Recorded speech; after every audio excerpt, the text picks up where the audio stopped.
काम्य कम के प्रसंग में शक्ति सहित पंचमुख महादेव की पूजा के विधान का वर्णन। तदंतर शिवाश्रम सेवियों के लिए नियमित कर्म की विधि बताकर उपमन्यु जी ने कहा, यदुनंदन, अब मैं काम्य कर्म का वर्णन करूंगा जो इहलोक और परलोक में फल देने वाला है। शैवों और महेश्वरों को क्रमशः भीतर और बाहर इसे करना चाहिए। जैसे शिव और महेश्वर में कोई अत्यंत भेद नहीं है, उसी प्रकार शैवों और महेश्वरों में भी अधिक भेद नहीं है। जो मनुष्य शिव के आश्रित रहकर ज्ञान यज्ञ में तत्पर होते हैं वे शैव कहलाते हैं, और जो शिवा आश्रित भक्त भूतल पर कर्म यज्ञ में संग रहते हैं वे महान ईश्वर का जजन करने के कारण महेश्वर कहे गए हैं। इसलिए ज्ञान योगी शैवों को अपने भीतर भगवान द्वारा कर्म का अनुष्ठान करना चाहिए और कर्म प्रयाण महेश्वरों को बाहर विहित द्रव्यों द्वारा उपकरणों द्वारा उसका संपादन करना चाहिए। आगे बताए जाने वाले कर्म के प्रयोग में उनके लिए कोई भेद नहीं है। गंध, वर्ण और रस आदि के द्वारा विधि पूर्वक भूमि की परीक्षा करके मनोअभिलक्षित स्थान पर आकाश में चंदोवा तान दे और उस स्थान को भली भांति लीप पोत कर दर्पण के समान स्वच्छ बना ले। तत्पश्चात शाक्तुत मार्ग से वहां पहले पूर्व दिशा की कल्पना करे। उस दिशा में एक या दो हाथ का मंडल बनाए। उस दिशा में सुंदर अष्टदल कमल अंकित करें। कमल में कर्णिका भी होनी चाहिए।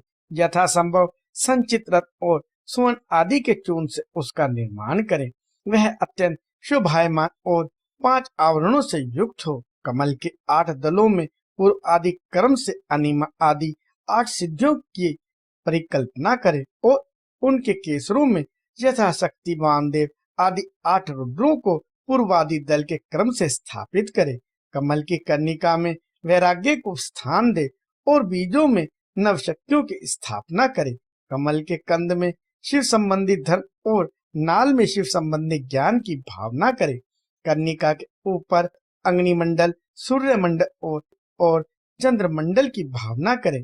इन मंडलों के ऊपर शिव तत्व, विद्या तत्व और आत्म तत्व का चिंतन करे। संपूर्ण कमलासन के ऊपर सुख पूर्वक विराजमान और नाना प्रकार के विचित्र पुष्पों से अलंकृत 5 आवरणों सहित भगवान शिव का माता पार्वती के साथ पूजन करें। उनकी अंग कांति शुद्ध स्फटिक मणि के समान उज्जवल है। वे सतत प्रसन्न रहते हैं। उनकी प्रभा शीतल है। मस्तक पर विदुन मंडल के समान चमकीली जटा रूप मुकुट उनकी शोभा बढ़ाता है। वे व्याचम धारण किए हुए हैं। उनके मुखारविंद पर कुछ कुछ मंद मुस्कान की छटा छा रही है। उनके हाथ की हथेलियां और पैरों के तले लाल कमल के समान अरुण प्रभा से उदासित हैं। वे भगवान शिव समस्त शुभ लक्षणों से संपन्न और सब प्रकार के आभूषणों से विभूषित हैं। उनके हाथों में उत्तम उत्तम दिव्य आयुध शोभा पा रहे हैं और अंगों में दिव्य चंदन का लेप लगा हुआ है।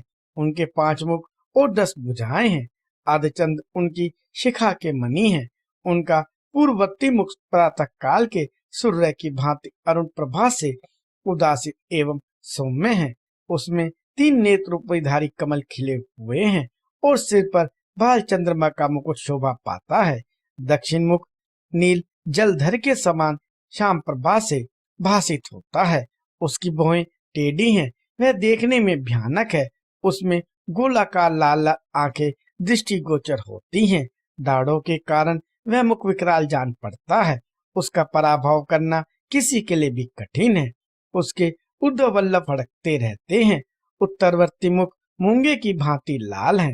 काले काले केशपाश उसकी शोभा बढ़ाते हैं। उसमें विभ्र विलास से युक्त 3 नेत्र हैं और उसका मस्तक अर्धचंद्रकामयी मुकुट से विभूषित है। भगवान शिव का पश्चिम मुख पूर्ण चंद्रमा के समान उज्जवल और 3 नेत्रों से प्रकाशमान है।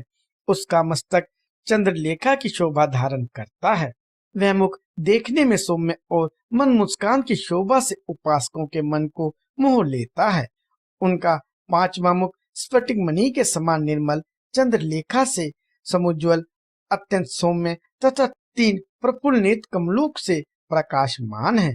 भगवान शिव अपने दाहिने हाथों में शूल, परशु, वज्र, खड़ग और अग्नि धारण करके उन सबकी प्रभा से प्रकाशित होते हैं और बाएं हाथ में नाग, बाण, घंटा, पाश और अंकुश उनकी शोभा बढ़ाते हैं। पैरों से लेकर घुटने तक का भाग निवृत्ति कला से संबंध है।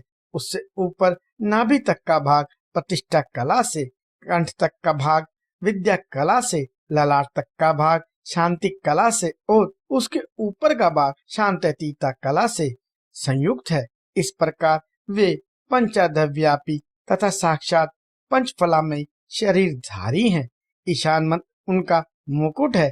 तत्पुरुष मंत्र उन पुरातन देव का मुख है।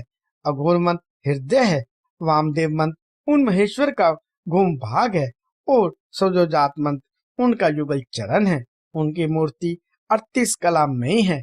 परमेश्वर शिव का विग्रह मातृका में, पंच ब्रह्म में, प्रणव में तथा हंस शक्ति से संपन्न है।